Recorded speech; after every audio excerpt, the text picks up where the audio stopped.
Assalamualaikum warahmatullahi wabarakatuh. Pertama-tama, perkenalkan nama saya Rifki Gunaldi Suendra dengan NPM 2105160558 dan juga kenalkan teman-teman saya yang bernama Nama saya Rahmat Anapia, NPM 2105160534. Nama saya Muhammad Faruk Alfarisi, NPM 2105160539. Baik, selamat pagi, siang, sore, malam bagi para pendengar dan bagaimana kabarnya. Hari ini kita melangkah bersama bukan hanya untuk mendengar, tapi juga meraih asa. Di setiap tantangan yang pernah kita terima ada semangat yang takkan pernah sirna. Oleh karenanya, izinkan kami dari kelompok 3 untuk menyampaikan hasil diskusi kami tentang persaingan dalam pemasaran. Dan juga terima kasih kepada Bapak Arif SEMM yang telah memberikan kami tugas tentang persaingan dalam pemasaran dalam mata kuliah manajemen pemasaran strategi. Baik, kita mulai saja ya materinya. Pemahaman yang pertama, pemasaran merupakan salah satu kegiatan-kegiatan pokok yang dilakukan oleh perusahaan untuk mempertahankan keberlangsungan perusahaannya untuk mendapatkan laba yang lebih besar. Lalu ada persaingan. Persaingan adalah di mana dua belah pihak lebih bersaing untuk mencapai tujuan yang sama seperti mendapatkan sumber daya, pangsa pasar maupun pengakuan. Lalu ada pemasaran dan persaingan memiliki hubungan yang erat karena strategi pemasaran perusahaan sangat dipengaruhi oleh tingkat persaingan di pasar. Lalu ada kekuatan persaingan. Menurut Michael Protes, kekuatan kompetitif, ancaman yang terkandung dalam kekuatan adalah yang pertama, ancaman rivalitas segmen yang intens. Sebuah segmen dianggap tidak menarik jika sudah terdapat banyak persaingan yang kuat ataupun agresif. Yang kedua, ancaman pendatang baru. Segmen paling menarik adalah segmen yang memiliki penghalang untuk masuk yang tinggi dan penghalang untuk keluar yang rendah. Lalu yang ketiga, ada ancaman produk pengganti. Sebuah segmen tidak menarik apabila ada pengganti aktual atau potensial untuk produk tertentu. Yang keempat, ancaman daya tawar pembeli yang semakin besar. Sebuah segmen tidak menarik jika pembeli memiliki daya tawar yang kuat atau semakin besar. Yang kelima, ancaman daya tawar pemasok yang semakin besar. Sebuah segmen menjadi tidak menarik jika pemasok perusahaan mampu meningkatkan harga atau mengurangi jumlah barang yang dipasok. Lalu ada jenis-jenis persaingan. Persaingan dalam pemasaran dapat dibedakan menjadi beberapa jenis, antara lain yang pertama itu persaingan langsung. Terjadi di antara perusahaan yang menjual produk atau layanan yang hampir identik atau substitusi satu sama lain. Contohnya persaingan antara Coca-Cola dan Pepsi. Lalu yang kedua, persaingan tidak langsung. Terjadi ketika perusahaan bersaing dalam kategori produk yang berbeda, tetapi dengan tujuan memuaskan kebutuhan konsumen yang sama. Misalnya persaingan antara perusahaan fast food dan restoran sehat. Yang ketiga, persaingan berdasarkan harga. Fokus pada penurunan harga produk atau layanan untuk menarik konsumen. Biasanya dilakukan oleh perusahaan yang menawarkan produk komoditas. Yang keempat, persaingan berdasarkan different produk. Perusahaan berfokus pada keunikan produk, fitur tambahan, atau kualitas yang lebih tinggi untuk bersaing. Lalu ada strategi menghadapi persaingan. Ada berbagai strategi yang dapat digunakan perusahaan untuk menghadapi persaingan dalam pemasaran. Di antaranya, satu, strategi kepemimpinan pemimpinan biaya atau cost leadership. Fokus pada menekan biaya produksi untuk menawarkan harga yang lebih rendah dibandingkan pesaing. Yang kedua, strategi diferensi. Mengembangkan produk atau layanan yang unik dan berbeda sehingga konsumen melihat nilai lebih dibandingkan pesaing. Yang ketiga, ada strategi fokus atau fokus strategi. Perusahaan memilih untuk fokus pada segmen pasar yang spesifik seperti pasar niche di mana kompetisi lebih terbatas. Lalu yang keempat, strategi inovasi. Mengembangkan produk baru atau meningkatkan produk yang sudah ada untuk menciptakan keunggulan kompetitif. Saya akan menjelaskan tentang pengaruh persaingan terhadap pemasaran. Persaingan mempengaruhi berbagai aspek pemasaran, seperti yang pertama ada harga. Persaingan seringkali membuat perusahaan harus menetapkan harga kompetitif agar tetap relevan di pasar. Yang kedua ada promosi. Perusahaan akan meningkatkan aktivitas promosi dan branding untuk menarik lebih banyak konsumen. Yang ketiga ada inovasi produk. Persaingan mendorong perusahaan untuk terus berinovasi agar dapat menawarkan produk yang lebih baik dari pesaing. Yang keempat ada pelayanan.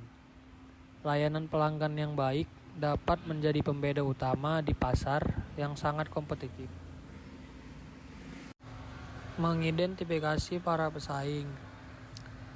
Pesaing adalah perusahaan yang dapat memenuhi kebutuhan pelanggan yang sama. Persaingan dapat dilihat dari dua sudut pandang. Sudut pandang yang pertama ada industri. Persaingan dari sudut pandang industri yang lebih mendalam adalah suatu kondisi di mana perusahaan-perusahaan saling berlomba untuk meraih pangsa pasar yang sama. Ini adalah dinamika yang tak terhindarkan dalam dunia bisnis dan merupakan kekuatan pendorong utama inovasi dan efisiensi. Yang kedua, persaingan dalam sudut pandang pasar.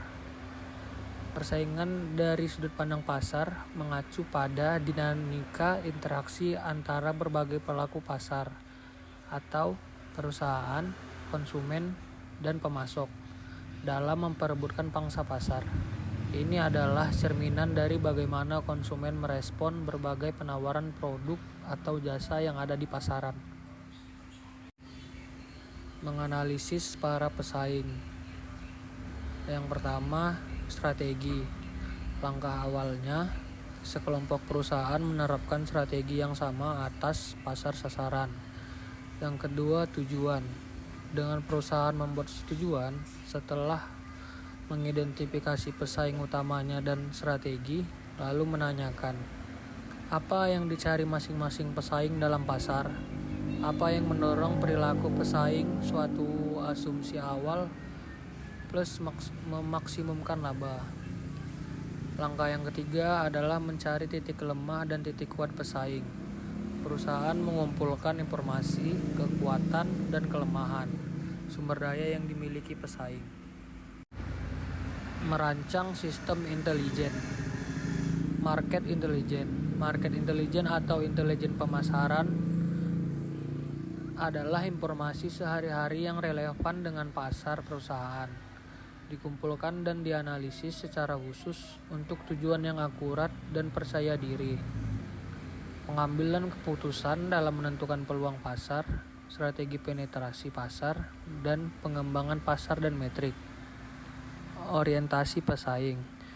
Perusahaan yang mempunyai orientasi pesaing dan pelanggan akan selalu berusaha memuaskan pelanggannya dan melebihi kemampuan pesaingnya. Market intelligence. Menurut Kotler tahun 2003, 4 langkah utama merancang sistem intelijen persaingan. Yang pertama, pembentukan sistem. Yang kedua, pengumpulan data. Yang ketiga, evaluasi dan analisis data. Yang keempat, penyebarluasan informasi dan pemberian tanggapan. 4 hal penting dalam marketing intelijen. Yang pertama, kompetitor intelijen. Yang kedua, product intelligence. Yang ketiga, market understanding. Dan yang keempat, customer insight. Baru berikutnya orientasi pesaing. Menurut Wahyono pada tahun 2002, orientasi pesaing ini harus berjalan bersama dengan orientasi pelanggan, yaitu bagaimana cara memenangkan persaingan namun tetap dengan memuaskan keinginan pelanggan. Keseimbangan ini diperlukan karena orientasi pelanggan sering kurang mampu dijadikan strategi memenangkan persaingan bisnis. Hal ini disebabkan perusahaan cenderung hanya bersifat reaktif terhadap permasalahan bisnis yang muncul, tidak bersifat proaktif dalam mengungguli pesaing bisnisnya. Baru selanjutnya itu indikator orientasi pelanggan. Yang pertama itu memberikan pelayanan yang minimal, memberikan respon segera tanpa memeriksa masalah atau kebutuhan pelanggan yang sebenarnya. Contohnya itu, seorang kasir di supermarket hanya memberikan jawaban singkat dan terkesan tidak ramah saat ditanya tentang keberadaan produk tertentu. Baru yang kedua itu ada merespon pelanggan dengan tepat, yaitu menindaklanjuti permintaan pelayanan dan keluhan pelanggan, mengabarkan pelanggan tentang kemajuan proyek. Contohnya itu adalah seorang agen perjalanan memberikan informasi yang akurat dan terkini mengenai paket wisata yang diinginkan pelanggan, serta memberikan opsi-opsi lain yang sesuai dengan budget dan preferensi pelanggan. Baru yang ketiga, memelihara komunikasi yang baik. Memelihara komunikasi yang baik dengan pelanggan, mengenal harapan bersama, memonitor kepuasan pelanggan, menyampaikan informasi yang berguna kepada pelanggan, dan memberikan pelayanan yang ramah dan menyenangkan. Contohnya itu sebuah perusahaan menggunakan media sosial untuk berinteraksi dengan pelanggan, menjawab pertanyaan, dan memberikan informasi terbaru tentang produk atau layanan mereka.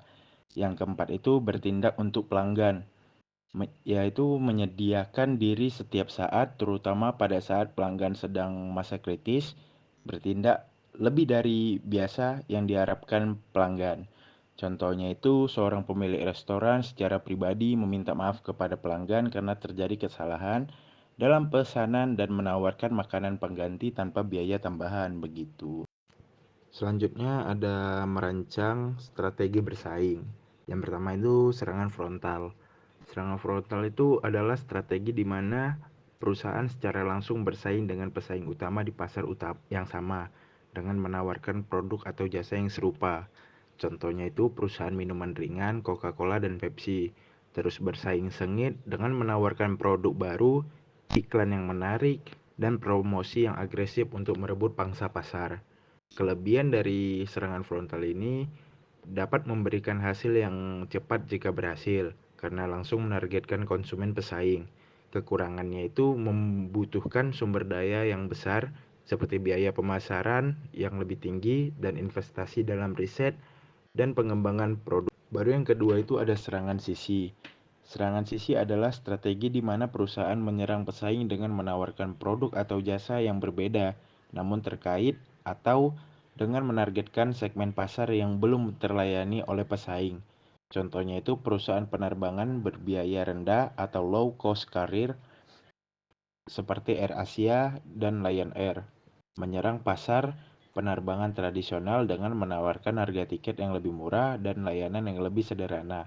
Kelebihannya memungkinkan perusahaan untuk memasuki pasar baru dengan risiko yang lebih rendah dan menghindari persaingan langsung dengan pemain besar. Kekurangannya itu membutuhkan waktu yang lebih lama untuk membangun pangsa pasar yang signifikan. Yang ketiga itu ada serangan penggiringan, adalah strategi di mana perusahaan secara bertahap menggerogoti pangsa pasar pesaing dengan menawarkan produk atau jasa yang lebih unggul atau dengan menciptakan tren baru di pasar. Contohnya itu adalah perusahaan smartphone Apple secara konsisten memperkenalkan inovasi baru seperti iPhone dengan desain yang unik, fitur-fitur canggih, sehingga menarik banyak konsumen untuk beralih dari merek lain. Kelebihannya memungkinkan perusahaan untuk membangun loyalitas pelanggan yang kuat dan menciptakan keunggulan kompetitif yang berkelanjutan. Kekurangannya membutuhkan investasi yang besar dalam riset dan pengembangan serta pemasaran. Yang keempat itu adalah serangan melewati. Adalah strategi di mana perusahaan menghindari persaingan langsung dengan pesaing utama dengan menargetkan segmen pasar yang berbeda atau dengan menawarkan produk atau jasa yang sama sekali baru. Contohnya itu perusahaan seperti Nintendo yang berhasil menciptakan pasar baru untuk game konsol dengan menawarkan pengalaman bermain yang unik dan inovatif. Kelebihannya itu memungkinkan perusahaan untuk menciptakan pasar baru dan meminimalkan risiko persaingan langsung. Kekurangannya itu membutuhkan tingkat inovasi yang tinggi dan kemampuan untuk mengidentifikasi peluang pasar yang baru. Baru kita masuk ke kesimpulan. Kesimpulan pada poin pertama itu adalah pemasaran dan persaingan memiliki hubungan yang erat, karena strategi pemasaran perusahaan sangat dipengaruhi oleh tingkat persaingan di pasar. Baru poin kedua adalah pesaing adalah perusahaan yang dapat memenuhi kebutuhan pelanggan yang sama. Poin ketiga, perusahaan yang mempunyai orientasi pesaing dan pelanggan akan selalu berusaha memuaskan pelanggannya dan melebihi kemampuan pesaingnya. Di poin keempat ada market intelligence atau intelijen pemasaran atau MI adalah informasi sehari-hari yang relevan dengan pasar perusahaan. Dikumpulkan dan dianalisis secara khusus untuk tujuan yang akurat dan percaya diri mengambil keputusan dalam menentukan peluang pasar. Dan kesimpulan pada poin kelima itu adalah persaingan dalam pemasaran adalah hal yang tidak bisa dihindari dan selalu menjadi bagian dari ekosistem bisnis. Dengan strategi yang tepat, persaingan bisa menjadi kesempatan bagi perusahaan untuk tumbuh berkembang. Hal yang paling penting adalah selalu memahami pasar dan terus berinovasi untuk menghadirkan nilai terbaik bagi konsumen.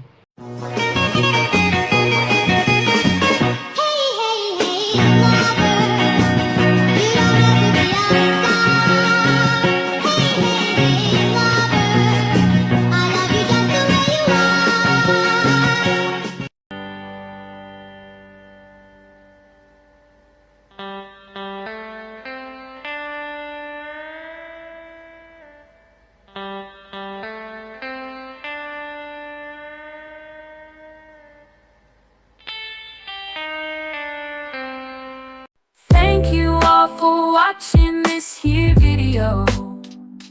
Please like and subscribe. Terima kasih untuk kesempatan yang luar biasa ini. Ingatlah jika setiap langkah yang kita ambil adalah peluang untuk berkembang, belajar, dan tumbuh. Mari jadikan setiap pengalaman sebagai pelajaran, setiap tantangan sebagai dorongan, dan setiap pencapaian sebagai motivasi untuk terus maju. Sampai jumpa di kesempatan presentasi lainnya.